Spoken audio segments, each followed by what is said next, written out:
অন্যান্য যে পাপগুলো আছে, শিরকের নিচে যে পাপগুলো আছে,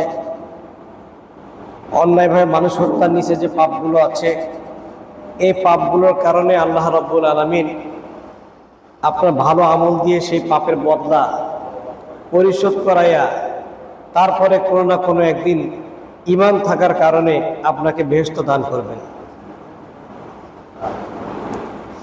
যাই হোক, আজকে যে বিষয়টি নিয়ে আপনাদের সামনে আমি আসছি, সেই বিষয়টি নিয়ে কিছু কথা বলবো।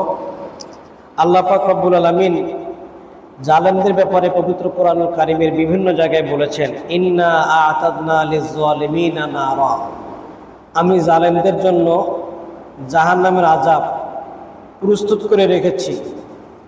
আহাতা বিহিম সুরাদিকুহা, তাদেরকে এই জাহান্নামের আযাব বেষ্টন করে ফেলবে।